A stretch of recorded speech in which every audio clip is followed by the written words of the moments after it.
For all the great things that are going on in New York, the big challenge we have is it's unaffordable to so many people. And that's a huge problem. We need more units. New York has a huge housing shortage. And that's one of the things that we're happy is we're seeing people now are focusing on city of yes. That would never have gotten done without the advocacy. The reason that people keep moving out is not because there are greedy landlords that charge more. If that was the case, people would just charge whatever they want and go to Ohio or something where you could buy properties really cheap. Why is there such a housing shortage then in like the greatest city in the world? Yeah, but thanks for coming on the Broker Brunch. Cheers. Yeah, Thanks for making the time. Yeah, thanks. Good to see you guys. Good to see you. Cheers. We haven't been able to do a deal with you, so we said we had to get creative and figuring out ways to hang out with you. That's good. You're going to get my attention there, get me focused. I think this is going to be our year, though. But this is going to be our year. But why one? Yes. We got to do more than one. Yes. It might be a waste if we only get one done, guys. So let's set a goal. Three deals this year. 3 deals this year. If we get one, I'd be delighted. Three would be amazing. We're going to do it. Yeah. On the way in here, I was saying to the guys that I was driving in from New Jersey, and my son is 5 years old, and he's like, "Why are you going to work on Saturday? Like, what are we doing?" I was dropping him off in the city at my sister-in-law's, and I was like, "Oh, I'm going to go talk to a guy. We're going to go ask him what he does and ask him about business." And he was like, "Well, what does he do?" So now when you explain to a 5-year-old, I was thinking Slate Property Group, like there's lending, there's building, there's all this different things. I was like, he builds things. Yeah. And then he was like, "Oh, so you sell the building, he builds the buildings." And I'm like, that's it in a nutshell. Sounds like a smart kid. Let's get his resume. Maybe we'll get him. Let's get him going with us. But would you, if a 5-year-old asked you, "What do you do, David?" What would your answer be? We build homes. Nice. Yeah. Although my daughter tells me, "Daddy, I never see you actually doing it. I think other people are building buildings. You're telling people what to do. I don't think you're building buildings." So my 8-year-old has called me out on it, and she's right. I'm not too handy myself, but we've done a lot of cool stuff, and I love it.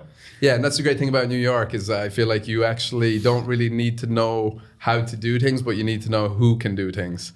And I'm sure that's kind of my biggest skill. So you got it in a nutshell. We can wrap up here. But so how did you ever like look at a building and say, "I can do that"? It's a good. I don't know. That's a really broad question. Yeah, it's a really broad question. Look, I just always had such intellectual curiosity, and I was always motivated by people telling me I couldn't do something. I don't know if that's a good thing or a bad thing. My wife sometimes might say it's not a great thing, but my tenacity is really epic, and I just always love the challenge, and that really is what gets me going. So I love to do cool new stuff, and I think that's one of the things that I love the most about what I do is that I get to decide what I do. I have a partner, but we get to come up with a crazy idea. We just did one. We decided we're going to convert a hotel into permanent housing for formerly homeless people. Wow. During COVID. Wow. That's and I said, leap. We're going to do it. And we went to we must have gone to 100 hotels. I was going around. I was like one of the only people I would see in New York City, parking outside. There's no traffic. And we just had this crazy idea. And now we're going to open it. It's our Baisley Park residence out in Queens. And it's going to be, over 300 units for formerly homeless people. Incredible. Wow. Half the time of building a new building. I mean, it's amazing, and it looks so beautiful. I mean, would love to, get you guys to see it one day. Yeah, I'd love to. Absolutely. I know you have a passion for affordable housing. Where did this passion come from? I'm curious. I'm curious too. Yeah, that's a good skill. I'm kidding. I mean, look, I grew up in Brooklyn in the 80s, and my parents bought their house. My parents are from Brooklyn. My grandparents moved as immigrants to Brooklyn. Oh, nice. And so we have this love of Brooklyn, but we were sort of this middle-class family. My dad worked for the city of New York. He's the famous member of the family, Gridlock Sam. Yeah.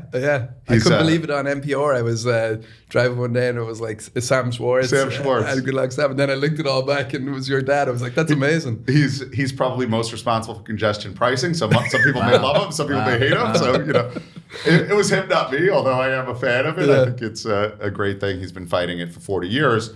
My dad worked for the city. He was traffic commissioner. And my mom worked as a social worker. First, she was dealing with addiction treatment, methadone clinics in the Lower East Side in the 70s and 80s, and then running a Head Start. And, I grew up in Brooklyn and had this sort of interesting, life when people were moving out of the city. This was still the time in which people were leaving the city, specifically Brooklyn and Queens and the Bronx. And Is this like the 80s? this is the 80s. Yeah. And, it just really, I think, kind of shaped me. So after I graduated college, I wanted to go into investment banking because I wanted to make money. And, I didn't grow up in that world. But it sounded, Gordon Gecko? yeah, it sounded the hair cool. for it. Yeah, I had the hair. And, What a time it would have been to get into it, right? That was when Wall Street really was the Wall Street we see in the movies. yeah, I read Liar's Poker and I said, this sounds so cool. And, then I got into it at JP Morgan and realized this is just not for me. I was way too entrepreneurial and wanted to do something, just more out of the box and sort of get a little removed in that financing thing. You're financing big projects, but not really part of it, right? You're just really on the financing angle. You have nothing to do with it. So yeah, we have that in common. Actually, I worked at JP Morgan as well, going into it thinking the same, that this is finance. This is going to be like a big break for me. But once you get in there, I just feel like, and no disrespect to anyone in that field, there's amazing work there, but it just felt to me what I was doing was pointless. And I was just at my desk and, you would do your time. And I remember a guy was there, like one of the first weeks I was there, and he was like after doing 40 years. And, he got up on a Friday afternoon, walked around, shook hands with everybody. And they were like, thanks for everything. And it was just... A bit cold, right? It just sailed off. And I was like, wow, if that's it, I cannot do this. Yeah. If that's what it... Yeah, it wasn't for me, although I can't knock JP Morgan because they financed our amazing projects. JP Morgan, I love you guys. You're the best. And I think I'm talking more like corporate work. I'm just teasing. I'm just teasing. We love JP Morgan. It's just not the best place for me to work. But they're amazing, amazing partners, creative and great. So Jamie Dimon's amazing. I listen to him all the time. He's so articulate, so thoughtful. What they've done there is incredible. Really absolutely incredible. I mean, what an the biggest what an tenant story. in New York City. Are they still the biggest tenant? Sure, but I walked past their massive new building in Park Avenue. Wow. Building. It's so impressive. It's like, Didn't you bump into Jamie? I did. Yes, one of the new. I recently moved to Riverdale. I'm getting a new commute to Grand Central, and I walk up Park to 58th Street. We're on 58th and Lex, and I was half asleep still, and Jamie was there outside the building. I wish I got a picture. Jamie Dimon, right outside the building. Oh man, it was like 7:15. I want a selfie or something. I know. I wouldn't be able to resist. That guy's like a real, New York celebrity. I'm not interested in some of the Taylor Swifts or something. Yeah, Jamie Dimon, that's the kind of guy. And always with these like really good guys, they make the business sound so easy. I feel like. He just talks. Yeah, it's like, simple. That makes sense. But, New York is so lucky because we have the best and brightest in the world. Yeah. And, when you look back, and I'm a student of history, I love the history of everything but history of New York. That's what saved New York in the 70s. New York could have gone under, but it was the business community as well as civic leaders and others. But we just attract the best and brightest from around the world. They come here. And that's why it's unlike anywhere else. There is no other place like New York. You guys are from... other countries, so you have, I'm sure a good perspective, but there's just no New York anywhere else in the world. That's why we're here. Yeah. We came from across the Atlantic because it was like, this was New York. Right. And, I'm thankful every day I did. Yeah. And there's so many like you, right? There are people still coming here every day that are loving it, and what we are able to do in New York. That's why I always tell people when they bet against New York, like, it's a big bet. That's going to be a scary bet for you because I think you're going to lose. Yeah, no, I agree. They keep calling for the end of New York all the time. And after COVID, they were like, that's it, now you're done. But that, like, I was even driving around at the holidays, December, mid-December, the place was unbelievable. I tell everybody, when they tell me how bad New York is, I tell them, try to make a restaurant reservation. Right. Good luck. Exactly. Good luck getting it anywhere. Yeah. I mean, New York is just absolutely booming. And it's going to continue because of all things. I mean, we'll have bumps in the road, but look, we went through 9/11, the collapse of Lehman and Bear Stearns. I mean, if you told people that this would happen, I mean, they would have said, that's it. There's no chance for New York. And look at it. It's absolutely thriving. Yeah, no, I totally agree. And I think this is like a really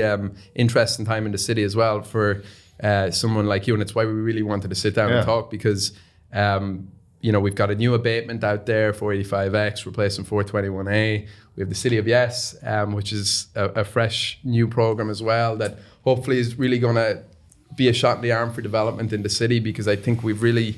Since 2022 and the sunsetting of 421A, we've really been waiting for this moment of how can we incentivize developers again. Yeah. And I know you're at the forefront of this, so it must be a pretty exciting 25. Thanks for listening to the Broker Brunch. We've now brought you a ton of episodes and we hope we're providing a lot of value. If you have any ideas of people you'd like to see on future episodes, please drop it in the comments so we can make it happen. Yeah, look, it's an exciting time. It always is. I mean, I think, for all the great things that are going on in New York, the big challenge we have is it's unaffordable to so many people. And that's a huge problem because that's the makeup, what makes this city, right? Like that's my parents or my grandparents. That's so many people here. New York won't work if it's just a place for rich people, right? It's just not the New York that we know and love. So we do have a challenge. I mean, it's great that New York came back so strong, but the problem is it is crazy expensive. Yeah. Right. I think you guys know that. You just bought a house, right? I mean, Just, yeah. yeah, right. So Barely. literally just. I'm very stressed. So you lock rates, and that means rates go down. I know that's what happens with me whenever I lock in a rate. So Mitch, thanks for driving rates down, man. But we see that that's the challenge. I mean, it's a good problem to have, but it's still a problem. So we're looking at it. I think we're really lucky that we have such leadership here at the city and state level. What got done in City of Yes, if you would have asked me to bet on it, I would bet against it because it was so hard to get done. The administration did a great job. The mayor, deputy mayor, Torres Springer, the head of city planning, Gorodnik, but also the city council, right? They took it on, and it's never popular to approve building more. Nobody wants dust and noise and traffic and construction in their neighborhood. People don't want that. But I really give them credit for staying the course and working with everybody, because it's tremendous what they're going to be able to produce for New York City through this sweeping zoning change, and couple that with what the state did, and credit to the governor and to the state legislature, because getting 421A or 485X, I think I've gone through my 5th expiration of it. I don't know how many more I can handle. You're aging yourself there. Oh my God, I didn't have any gray hair the first time around. I mean, getting through these 421As, I've been through 2007 and 8 and 15, 16. They should just make the program longer, right?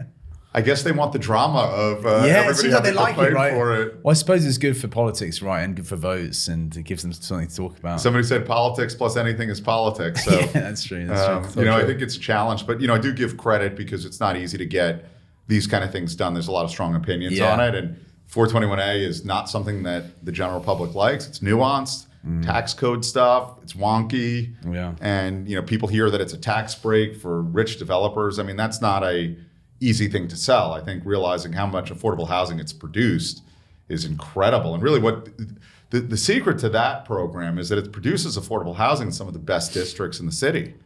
When I think about it, right, the best place to build affordable housing is areas that have good schools, good transit, parks, safety, all of the things that you want people to be able to thrive, right? Because the demand is there. Yeah. Yeah, and that's where, if you need affordable housing, don't you want your kids to go to the best schools? Right. Don't you want to be in the area that has the job centers? Don't we want to be in a city where people don't have to spend an hour and a half to get to and from work? Right? That should be, what we really endeavor for. And I think that's one of the cool things about 421A is it's produced so many of these units in areas that really don't get a lot of affordable housing. Most of the affordable housing we built, 100% affordable housing, is far from Manhattan. Yeah. For another good thing about the city of Yes, particularly on low density areas, you're going to see a lot of development happening there. But I understand how they probably have pushback at the council level for that, because it's lower density areas, right? The R3s, R4s, R5s. So it's going to be interesting to see how the... I think the other big thing is the parking mandates. We put these parking mandates in, I think this is like 1961. It's unnecessary, right? No one needs a car if you're in a transit.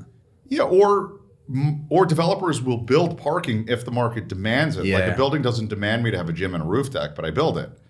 Right? We do storage stuff and lockers for deliveries and things because we evolve with the market. But the silly thing is you'd force me to build a parking lot. I wouldn't even rent it up. And then somebody across the street has to, and we're still all charging for it, but we're all somewhat vacant. And what I tell people is, what's the vacancy on parking lots versus the vacancy on apartments? Apartments are like 98% occupied, which means we need more apartments. My parking lots are like 50% vacant, which means we don't need more parking lots. So if we get to a place in which parking lots are all full, then we should build more parking lots. So under City AES high level, you build, say, you get 20% more square footage that you can add to your building, as long as you set it aside for affordable. Yeah. And you don't have to do parking. You don't have to do parking for any of it if it's within the transit zone. If it's outside of the transit zone, I believe it remains the same. And the transit zone is what area? It's areas close to subway, so it's sort of the stuff that you would imagine. So, like we looked at Williamsburg. Right. We do a lot of stuff in Williamsburg, and I built so many buildings I couldn't even put enough retail in, right? Because they had a waiver at about 4,500 square feet of retail. So if I did 5,000, I'd have to do 20 spots. So a lot of people built less retail than you need, which isn't really good for neighborhoods, right? When you think about a neighborhood, you want to continue that retail strip where you can walk down the street and have the coffee shops and the restaurants and the grocery stores and all those kinds of things. And it broke up a lot of retail because you would have had to do parking and it would be too expensive. You have a high water table, right? So all of a sudden you just can't make it work. And they really should leave that up to the projects. Developers are not going to build buildings that they can't rent. Right. Yeah. Right. Right. If parking is called for, they'll do parking. Yeah, and if we have a shortage in parking rates will go up. People will build more parking. It's not like all the parking that was built was mandated. You see parking lots. It's so true. It's like you can incentivize the private developers to do whatever is needed, right? So if you need them, like the market will tell you if they need parking, And the or it'll market tell will you if they change. need housing, right? We need to be flexible. But I think that, what I would tell people is to think that New York City and people in the U.S. and the world hasn't changed since 1961 is silly, Yeah. right?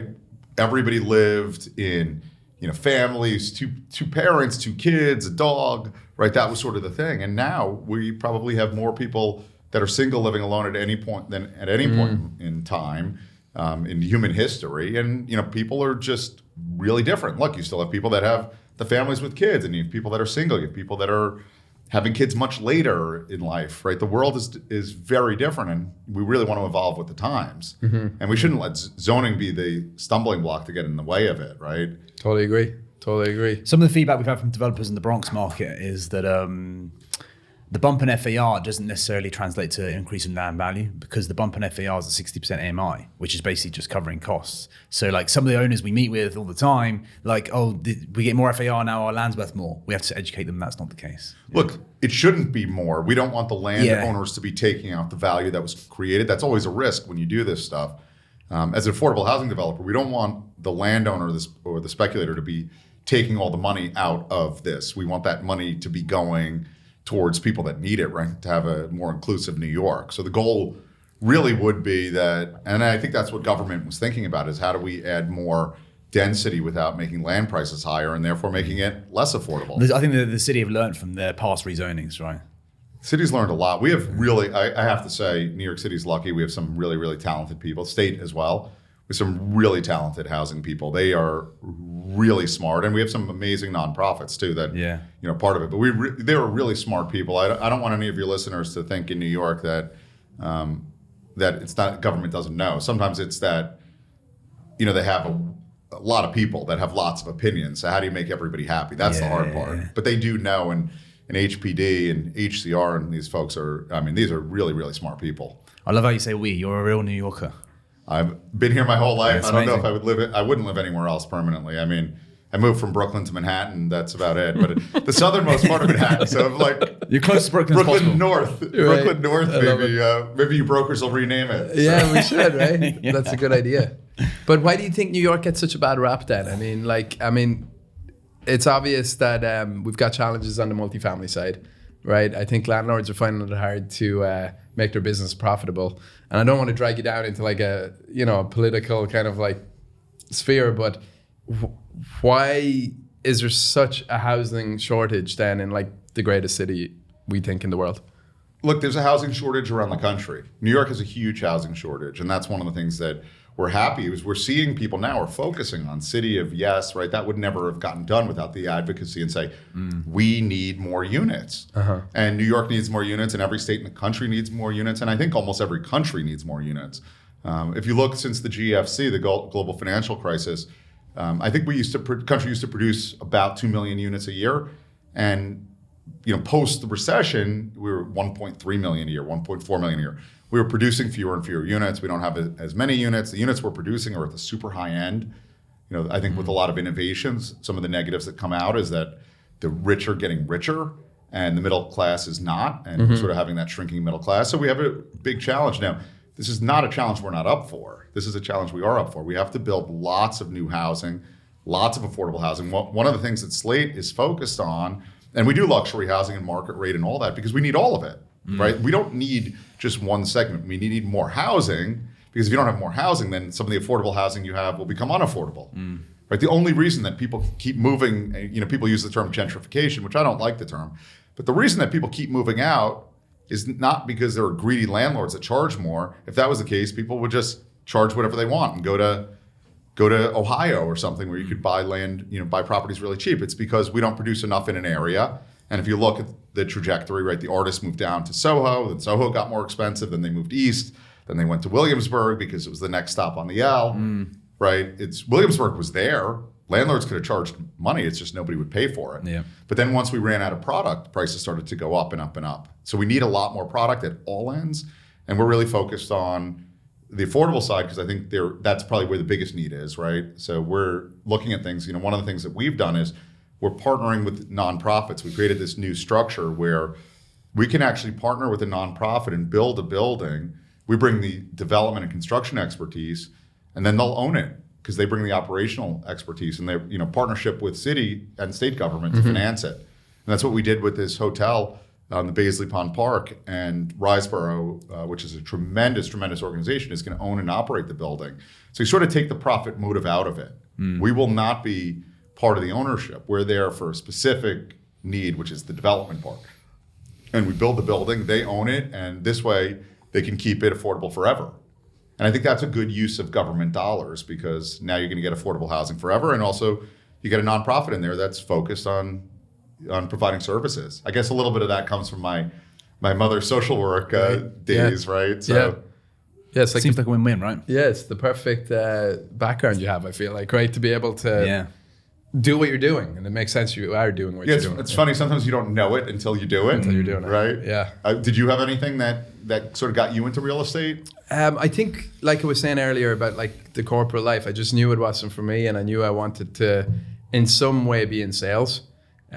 Like you, I'm not that handy, so I knew it wasn't going to be on the construction end of real estate. Irish construction guy? I know, I'm like one of the only Irish guys that's not actually able to build. That's what I was gonna say it, but I didn't want to. Yeah, I think every Irish guy I know is in construction. Every Irish guy is in construction, and there's been a changing of the guard in the last 20, 30 years because a lot of the guys who came over, say in the 70s or the 80s, they were just like unbelievable craftsmen. And I think the change in Ireland, then we had the Celtic Tiger in the 90s, and there was just a much more like professional type of student coming out of Ireland, and then we would come over here. But that's why I really got into real estate, was just I wanted to be in sales. I knew that there was such a dynamic city happening, and why not sell the most expensive product? Exactly, and this type of business doesn't exist at home.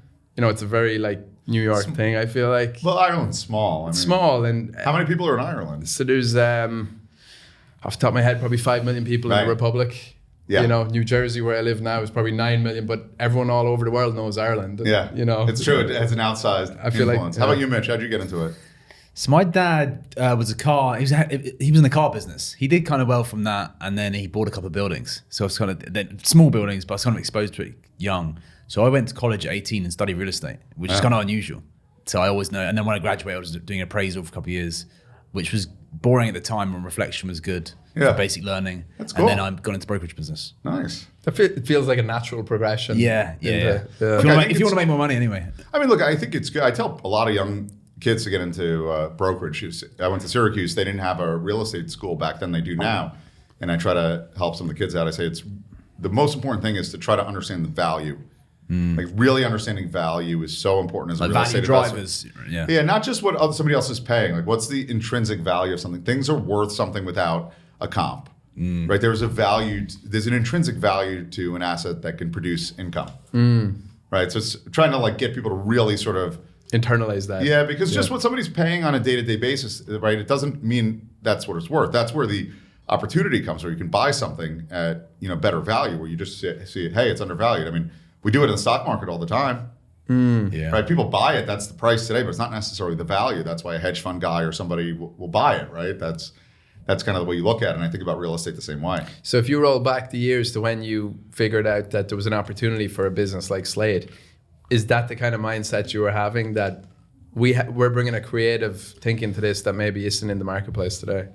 Yeah, I think thinking outside the box. I mean, I started in real estate at Crescent Heights, and these guys, you probably never dealt with them much, but these guys are national players and just brilliant. And really what they taught me, Sonny Khan and Russell Galvin and Bruce Menon, who were the founders there, you don't have to worry about what everybody else thinks it is. You can have your own convictions, do the work, and understand it. But just because you think something different than someone else doesn't mean that you're wrong. And just be confident in That's your bold. convictions. I like that. I mean, at Crescent Heights, when I started there in 2001, around October 2001, we were buying a property in San Francisco at the foot of the Bay Bridge. This is right after 9/11.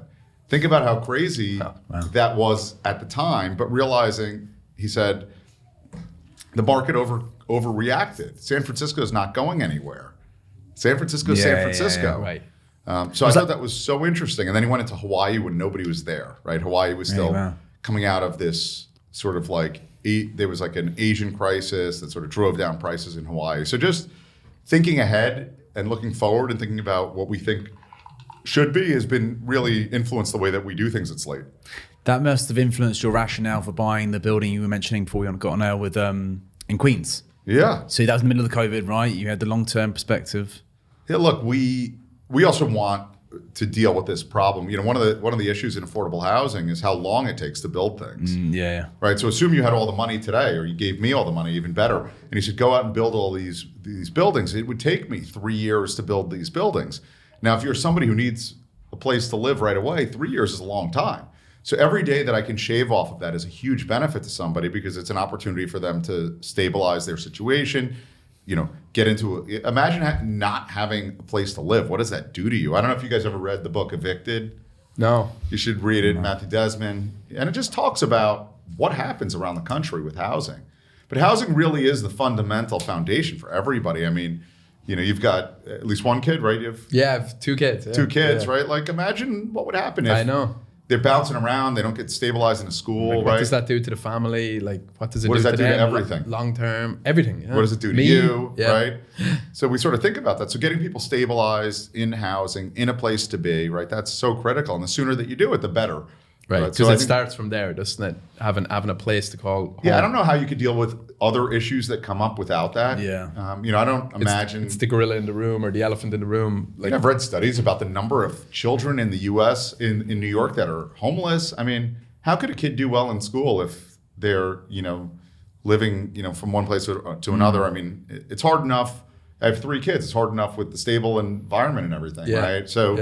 So that's why, you know, that building we think is so critical. And it really came from a place where, well, the funny story is we tried it once before and we lost.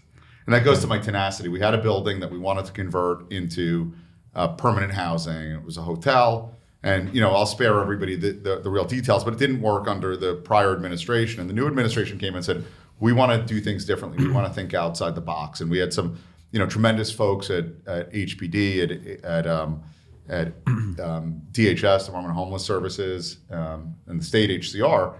And we said, we're going to be the first ones to do this. And really what we realized was, if you have a hotel, the beauty of a hotel is how quick you can do it. Because all you need to do, think about a hotel for a second. You've got basically studio apartments without a kitchen, right? That's what the hotel is. And we found a hotel that was past its useful life. So it was going to need to be renovated anyway if somebody wanted to continue as a hotel. So they had to sell it cheap. So we said, all we need to really do is take 2 hotel rooms, take down a wall in the middle, add a kitchen where one of the bathrooms is, leave the other bathroom, and you have a 1-bedroom apartment. That's it. The walls stay the same. The elevator stays the same. The staircase stays the same. The facade basically stays the same. We had to do, you know, operable windows and stuff like that, but basically stays the same. So we saved a lot of money and we saved a lot of time. You know, the ground floor and everything's going to be totally renovated into office space, and you know, it's going to be tremendous. But that's the beauty of it, and that's why it's different than an office building. An office building, you start having to chop out cores and concrete and all that stuff. It's kind of like, what's the benefit at that point? right, yeah. But this one, it was like, we just looked at it and we just said, makes sense. take out a wall. It's just sheetrock. Even I could probably do that. You've done a couple more since then, recently? I think I've seen. Yeah. Well, we are working on a few more right now, and we're actually working on the same idea in Raleigh, North Carolina right now. So that's going to be our next stop, because one of the things that we've realized is, you know, this affordable housing and homelessness crisis is not unique to New York. Unfortunately, this is an American problem. I think it's an international problem. I think it's an international problem for sure. But, you know, we want to deal with it around the U.S. because, you know, prices are just going up way faster than wages. And construction costs are high.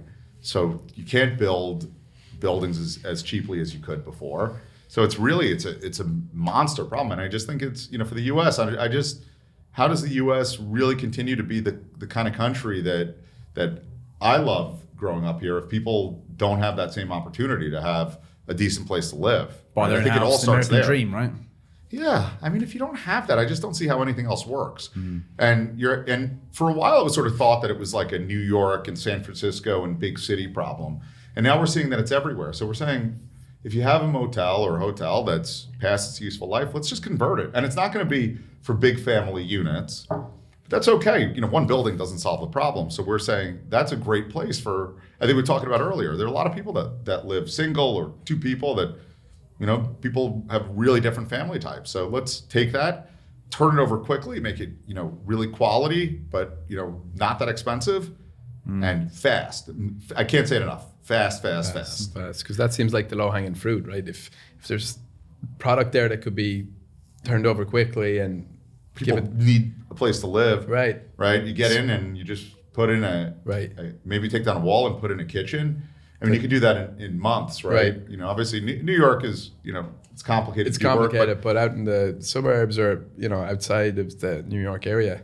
And we should be thinking about that. Think about New York. How many of us are living in buildings that were something else? Yeah. Right? Yeah. I live in a building that was for ice. I'm trying to explain to my kids, they're like, what? The building had for ice? Why would you have a building with ice? But it's, listen, I mean, I feel like Slate are out in the forefront of development right now in New York. But tell us about when you and your partner, Marty Nussbaum, said, let's make a go at this. Like, what was that day like? I don't know that there was a day. I think, when Martin and I first met, I was probably just working at Crescent Heights, and I think he was working for, maybe a large family developer, and we just kind of clicked, and we were friends first, and we would always talk about, doing things, and we have a different skill set, a different way of looking at the world, which I can't tell you guys enough how valuable it is to have somebody that looks at the world differently than you and thinks about things differently. It's great. We have such a healthy way of bouncing ideas off each other and sort of talking through different things, and it's really great. And we just wanted to have a company that was something that did what we really liked and was also a place where we could have great people and have a great kind of environment. We have an environment of people that are just great. Everybody gets along great. We work hard, but we really let people spread their wings and go. And we're about 150 people now. We have some really, really talented folks within our organization, and that's what's important about Slate. It's not just about me and Martin. We started to build an amazing credit business, so we're doing mortgages. We sort of look at things that we think are not working, and that's what we get into, not what everybody else is doing. We're like, what is the biggest problem that we're seeing? Let's fill that void. That's the definition of an entrepreneur. So you're very entrepreneurial. Yeah. Apparently, I am opportunistic. I mean, and 150 people. You started with just you and Martin. Yeah, and that was it. And Steve Krassman was with us from the beginning, and Steve Fagari, I think. But yeah. And the mission at that point was find deals, let's. It was multifamily. Right. Condos? Did you say? Not really. Not yet. It was mostly multifamily stuff. But we've sort of pivoted over time as the world changes. As the world changed, right? You have to. I mean, otherwise you become a dinosaur. I think, right? We've all seen businesses that go out of business, but Google started as one thing, right? Like their search, and now they're all in on AI and doing all that stuff. Facebook was one, right? So we see companies changing, whereas the companies that go out of business are the ones that don't morph. So we want to always be ahead of the curve. We're multifamily focused, but we are now, affordable housing and credit are two major parts of our business, and those weren't parts of our business day one. Okay. I think I was always interested in the affordable housing, but it was tough to crack into. So Scale is your lending arm? Yeah. And it seems like there's a huge opportunity right now for alternative lenders, right? Because the traditional banking lending model seems to be just frozen. Yeah, and we're construction people. We've probably built 50 buildings. So we know how to build buildings, which also makes us great lenders. People love to come to us because they know, look, things happen in construction. It's complicated, but they know that they're dealing with people on the other side of the table that have been in their shoes, that are in their shoes. And we can even help a lot of times if somebody comes up with a problem. So, we're really, one of the top construction lenders. We also do bridge lending and other things, but I always worry when I'm borrowing from a lender that they might act irrationally in a situation. I think knowing that you have people that really understand it and have built so many buildings and have been in their shoes, I think it gives a lot of comfort. And I think it's part of our success. And we have a great team there. We're doing a lot of stuff in South Florida right now. So we've been super active down there lending, still doing stuff in New York and looking all over. I think I read on your website 7.8 billion of debt and equity investments. That's a big number. Yeah, who's counting though? Awesome. Well, I'm sure with you guys and all the 3 new deals I'm doing with you guys, we'll certainly be over 8 billion. It's going to move the needle. The sooner you can get us, Rich, the sooner you can get us some sites, the better. I know it's going to move the needle for us. Us more than him. Us more than David. So creating a business plan around opportunities. I mean, I feel like that's been your secret sauce for you and the team. When you think about scale, I feel like it's hard to find somewhere you don't touch, right? Whether it's on the construction, the lending, the development, the deal side. A lot of people become lenders when rates come up, right? Because it's an opportunity, right? So that space must be very competitive right now. Yeah, it's competitive, but the banks pulled back, right? And I think we've sort of focused on sort of this like middle market, which sounds really big in New York. I don't know how we fully define it, but there's always niches, and there's always niches within any business. The negative of going into a good business is a lot of people go into it, right? So I think that we can look at it. Everybody's in affordable housing now. Everybody's in credit, but we've established ourselves in such a way. I mean, one funny story on affordable housing when I got into it. I'm really interested in supportive housing. I think part of with what my mom did, but also when I got into it, I asked everybody what they don't do, and all the big guys would say, "Oh, I don't do supportive housing and partner with nonprofits." So I decided, hey, that's what I'm going to do. Why do you think they didn't do that? Back then it was just easier to not do it, right? So you had a lot of the big players and really good friends of mine, and the affordable housing people in New York industry is a great industry of people. Really love the whole camaraderie around there. But they just didn't really do it. It was kind of a new business, and we got into it. It really, there was sort of this view that you just build affordable housing and then everything else works around it. And, we've sort of learned throughout time that works for many people, but some people need services on top of it. Sometimes the affordable housing is the result of other things not being, dealt with. So we saw an opportunity there, and, we're finding our opportunities. I mean, I think if I come back here in a few years, I bet you will be doing a bunch of new cool stuff. Who knows? Right, you just have to move with the market. How do you balance that with being a specialist? Because I know that for Mitch and me, we would love to sometimes look at different markets or to maybe think about different product types. Remember during COVID, everybody was, outside New York. It was about North Carolina, South Carolina, Florida, Georgia. But our thesis was that this is New York, like we said earlier, and this is a place that you can't bet against. So we're going to just stay focused here. But it also strikes me that you're somebody that maybe did look elsewhere, right? You maybe were doing something and you were doing it successfully, and then you had to change everything and go do something else. How do you know when is the time to stay or when is the time to go? Look, you never really know. I mean, I think for us, we sort of think about moving a little bit outside of what we do and not a lot, right? So what that means is we would do the same thing in a different market or maybe do something different in the same market, but don't do something different in a different market. Interesting. So that's that's a great that's a good explanation. rationale, actually. And so I always think of just one thing. So we don't want to have a whole bunch of new stuff. So maybe we don't know the market as well, but we really know this hotel conversion, for example. We don't know the market in Raleigh. We own something in Raleigh. We spend a lot of time there, but we're doing the same thing that we did here, just a slightly different market. So that way it's only one thing that's new. It's not two things. And that's really the way we sort of think about our business. We went to construction lending in Florida. We were just lending on multifamily construction projects. We didn't start going down to lend on office buildings, right? We said we're going to lend on the same exact thing we did in a different marketplace. And I think, part of it is having a really good team. I think, when you have a company, you sort of have to look inward and say, do you want this company to just be you? Or do you want to have a company where I love it when people are doing deals and they don't even have to talk to me or Martin, when they're talking about other people within the organization, because we really have such talented people. And that to me is what I want out of a business. And everybody's different, but I really want that because we have, some people that can just, they're just incredible what they can do. Thank you for listening to the Broker Brunch. If you enjoy the show, please hit subscribe so we can reach more people. Yeah. It's so funny you say that, because Mitch and me were talking about this during the week on a much smaller scale. So we got 6 people. 6-person team, but one of the guys was asking one of the other guys a question and he answered it perfectly, and Mitch and me didn't even have to step in, and I was like, oh my God, imagine if that just kept happening. And it will. And that's where I've seen people be successful, right? I've seen a lot of guys in your space that got really successful because the people working beneath them, you should want them to be better than you. Right. Yeah. Right. And that's only going to make you better. Exactly. But there are people that get caught up in it and say,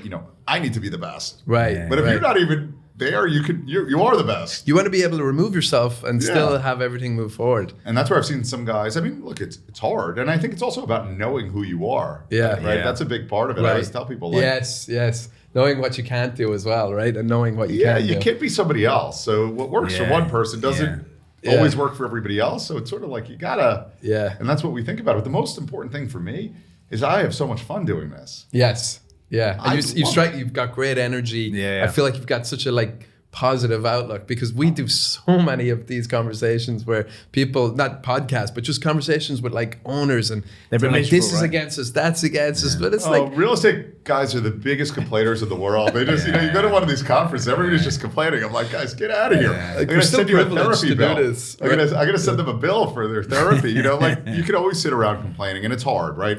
It's hard. It is. But what's not? Did you have to work on yourself to get that kind of outlook, or did that just come naturally to you? I think I've always been an optimist. I'm sure my wife's helped me quite a bit. I do have a very, very supportive wife, which is amazing. But, I think it's, look, I grew up in Brooklyn, and seeing people that had it really hard, the business that I'm doing now, and seeing what's really hard versus what I'm saying is hard. You might lose some money on a deal or anything, but I deal with people that have really, really tragic stories and stuff. I think, being involved philanthropically, we do a lot of stuff. We try to get involved philanthropically and help people. I think it's so good to be grounded. I mean, it's almost like a selfish thing. You're helping yourself almost sometimes more than helping the people that you're helping. Because it helps you grow. It helps you grow, and it helps you just sort of see things about what really is important and what's not, because you can get caught up and. Look, interest rates are terrible. Don't get me wrong. It stinks every time I have to pay my mortgage every month, right? And it's hard operating buildings in New York, and all that stuff's true. But we're all really lucky where we are. Let's not forget that. And I think people who forget that, you gotta get back to it, because what are we really worried about? Exactly. What are we all doing here then if we're just going to worry every day about? And I love it, right? Even the bad parts. I mean, I don't love the bad parts, but I love the whole thing of it. I get to work with smart people. We have fun. We call you up. We try to buy a site. You tell us where our price is not high enough and our terms are terrible and all this sorts of diligence stuff. Is too long. Diligence. Well, I hear that all the time, Mitch. The diligence is too long, and then I call you back 60 days. You still didn't sign the contract. I think you confused me with Brian, but I know what you're saying. No, but it's true. It's like we joke about this, that all the developers have galvanized together, and they're like, we're all getting diligence. There's no more hard contracts in New York. We need a developers union. Do you do that in a black room You somewhere? unionized, because now we can't get a hard contract anymore. I want to be invited to that. Maybe they're doing it, but I haven't got invited. It sounds like a place where they got cigars and whiskeys and stuff like that. But to your point, I think humans want to be challenged, right? And there's a lot of challenges in New York City real estate, but there's a lot of reward as well. Also, the people who come here to do it, right? So we're self-selecting for people who want to do it. There are people who are not. That's not their thing. But for me, I've always been competitive. I love it. I love the whole thing of thinking of an idea and doing it and getting it done. It's exhilarating, and I love that. And I'm lucky that I found that out about myself. Yeah. Right. And the whole thing, when I get into a deal and we're working on it and we're trying to get something done, and it's so great. And then the completion is great, because otherwise I get bored of it. Yeah. I'm not in our property management or asset management. Thank God I've got people that are great to do that. Exactly. And that's not me. Same with me with brokerage. It's I almost feel like at the closing table, I see buyers and sellers. There's almost an anticlimactic feeling. Whereas for the brokers, it's great, we're done. We're moving on to the next one, because I don't want to be at any other part of it. I wouldn't be good at operating it. And some of these guys are so creative, the buyers, with what they can and can't do. But for me, it's on to the next deal. That's why it's good that you know that about yourself. Right. And then it's also about putting people together. So I'd love to get the whole deal done. Just the ongoing operations, that's where we've got a great team to put that together. And my partner Martin's great at it. And we sort of divide and conquer in the right way. But it's thinking about it. And it's also we're constantly thinking about new things, right? Yeah. So we're thinking so much about new things. Like what we're really interested in also is how do we build middle class housing in this country again? Right? How do we do it? Because the country needs it now. And I talk to people about homelessness, and they say, well, homelessness, we have to build all low-income housing. And I said, that's true, but we also have to keep people from becoming homeless. Like the biggest thing that we have to really focus on is that prevention. So how do we build the housing for people, keep them in their apartments so they're not getting evicted, right? So they're not moving into their cars, right? How do we do that? So that's something that we're really focused on around the country. It's very, obviously New York needs it, but so does everywhere. Like find me a place that doesn't need it.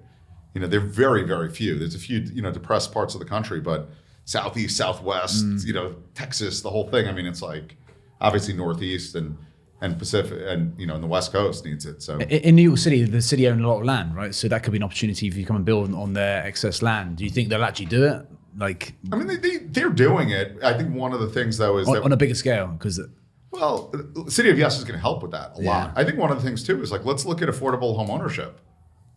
Right? Like we need more affordable home ownership. We shouldn't just have affordable, for low income. Sometimes people get caught up in that one is against the other, and we need all of it, right? We shouldn't worry about, we're building for people that are making $30,000 a year and not 60. But they both need housing. They both need housing. Yeah.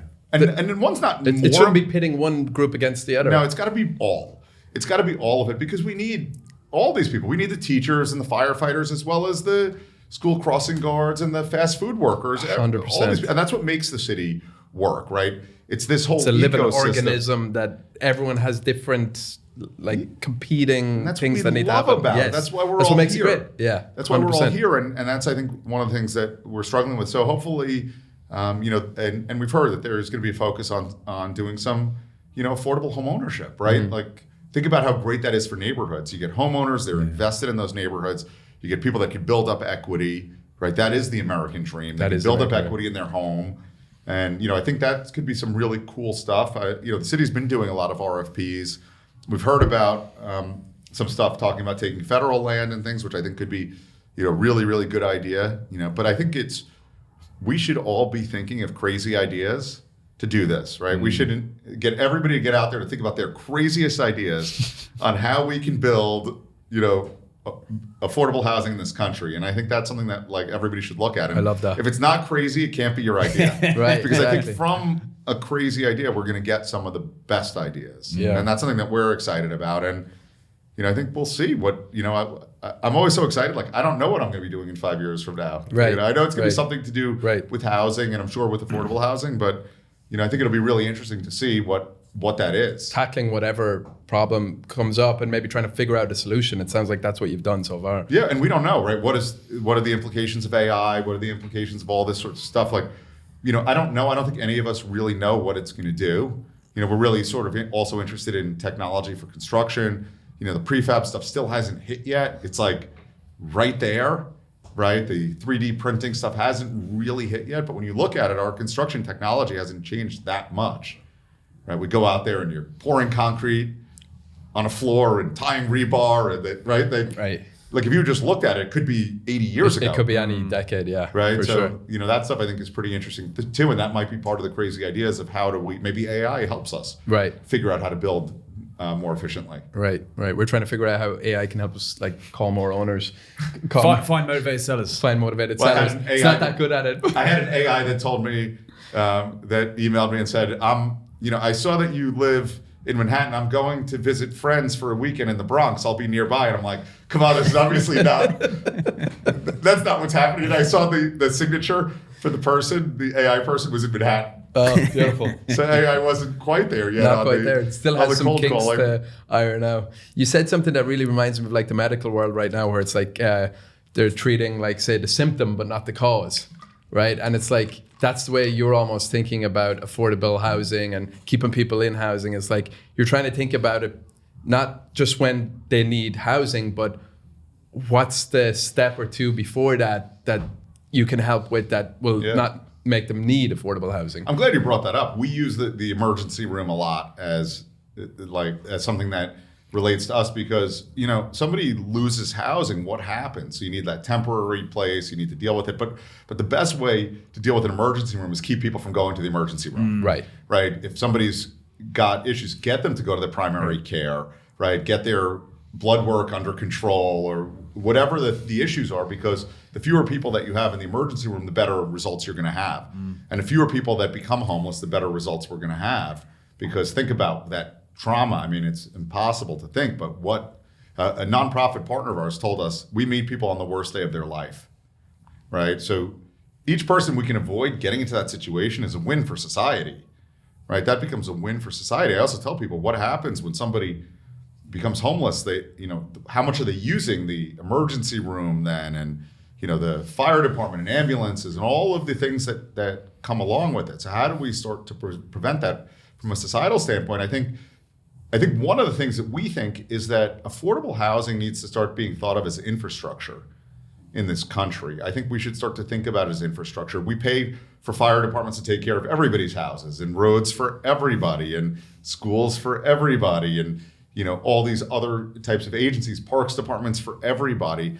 And I think housing should be part of that in some way, shape, or form. Because I think, and Europe's done it more with sort of their social housing, if you look at it. But I think the U.S. is that may be something that gains some traction, because I think ultimately that'll help everybody in the country.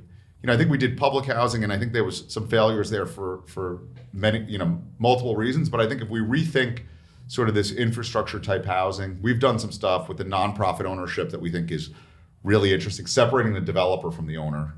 And I think that's an important piece. It doesn't always need to be the same group, and maybe it's not government running the building, maybe it's a nonprofit running the building. So is that like one of the solutions? Because I know people get like kind of antsy when people start talking about we need government to solve problems in the private sector, but it sounds like you're almost saying that there could be the non-profit with the for-profit developer partnership could actually be the solution to that. Yeah, look, we think it's certainly one solution. I mean, I think that most solutions are good, compromise in the middle. We sort of think when you break it down, the for-profit developer has the expertise and the risk tolerance. One of the problems with nonprofits is that they're not designed for risk. And development is all risk, right? Like, it inherently is pure, risk. inherently risk. Yeah. So you need a risk entity to take on the risky part of it. But then, I mean, to develop a building, you have to really be an expert in construction and zoning and financing. To operate a building, it's a very different skill set, right? You're sort of dealing with people and operations and security and social services and all of those things. These are vastly different skill sets. So why have the same group do the same thing? It's kind of like why companies operate and don't own their real estate. You have like a different real estate owner versus the company, because if you're a company, you make, maybe you make iPhones, but you don't need to own your building, right? So it's sort of separating it for the expertise, but also I think here what's interesting is utilizing government more from a financing standpoint. Yeah. Government, is not, perhaps the best to own real estate, but to finance, to regulate it, right? To make sure that what they're doing there is what they're supposed to be doing, and having a nonprofit motivated entity there, because it's tricky. It's kind of like why most schools are nonprofit versus for profit, right? It gets tricky. You're like, is my money going to education or to somebody's yacht? Yes, exactly. So the best way to think about it is maybe government is maybe not the best to solve operation problems, but is potentially a good solution for incentives and financing solutions. Yeah, look, we think this model is something that it's worth really trying. We're doing it now. New York City's been great with it. Again, you have to have really capable and qualified nonprofits that can operate. You have to have a real skill set there. It can't just be somebody who wants to do good. Is that a good market right now, the nonprofit market? Like, there's plenty willing and able we partners? We sold a couple of pieces of land last year directly to non-profits, actually. But another non-profit that comes to mind, who I know you closely work with, is West Hab. There you have a great operation. I went to their office in Yonkers. It was like this guy knew what he was doing. I mean, what they do is incredible, and you guys should support them. We'll see you at their dinner this year. You really should, because they do incredible work.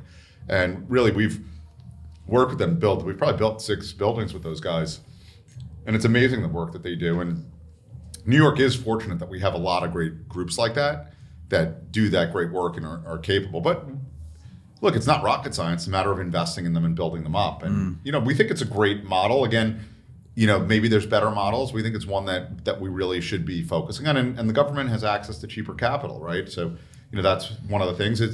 Look, it could be similar to the way that universities are built and even airports, right? Government is sort of this public-private partnership model, which we think could be really interesting. It's what we're doing, on this hotel. Government's paying for it. We're building it. Nonprofits owning it. Nice. So where are you at in that hotel process right now? What's the status of the project? We'll be finished soon. We'll be finished with that project probably this summer. My team will get mad at me for promising things, but don't tell them. Maybe they won't listen. No, we should be finished there this summer, and it's going to be, and I think one of the other things that's important is build really good homes, that people are proud to be in. Make it look great. As a kid, the thing that always drove me, I grew up in Brooklyn, I went to public schools. I always hated when kids knew that they lived in low-income housing. So one thing that you'll see is any of our buildings, drive by them, you don't know the income level. We actually use the same design team, the same contractors and everything. That's really cool. You can't tell the difference between our buildings by looking at them. And that's something that's like personal to me. Okay, interesting. But, love to show you the building. The finishes are incredible. Yeah. It's designed amazingly. We have a really, really high quality designer on the building, and it just looks great. And it just gives people that pride of ownership. And when you walk in the front door, you just want to feel proud about where you live. Yeah, exactly. That's a self-fulfilling prophecy. If you live in a great place, you want to own a great place, and you want your kids to own a great place. And I want the kids to think that. I don't want the kids to feel like something, that they're, maybe embarrassed about where they live, or even to think about it. Kids shouldn't be thinking about exactly, how much money their parents have, right? That's just not a healthy thing for kids. Yeah. So we want to help people really get there and feel proud of where they live, and that's just good. It's just good for the city. It's good for everybody, and that's a phenomenal legacy. I think if you're doing that, and you clearly are thinking that way, that just benefits so many people, and I think it's just really going to help the city elevate itself. Yeah, look, you can do good by doing good, right? I think that's part of it. I don't think you can replace things.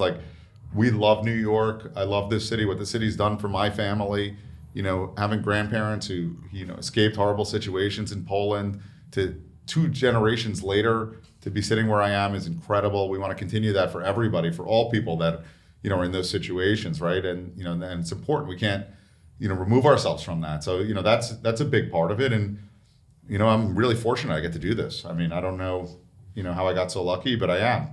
Love it. We feel fortunate to get to speak to you, and learned a lot today. Thank you for coming. Yeah, and it's coming in and sharing this. I actually feel reinvigorated about real estate again, and it's. I think we have to up it to at least 4 deals now. What do you guys think? I think put me down for 4. I think we got to get at least 4. So I think we got to up it after we've had so much fun. I've had really so much fun with you guys. I want to thank you. Appreciate it. This was really a ton of fun. Yes. And and I look forward. I love the energy that you guys are bringing to this business. You guys are running around there trying to make things happen. Thank you. And it's a lot of fun. Yeah, we appreciate it. And we'll get that 60 days due diligence one of these days. We're going to nail you on for 60 days, DD. No questions asked. All right, Dave. Cheers, man. Thank you.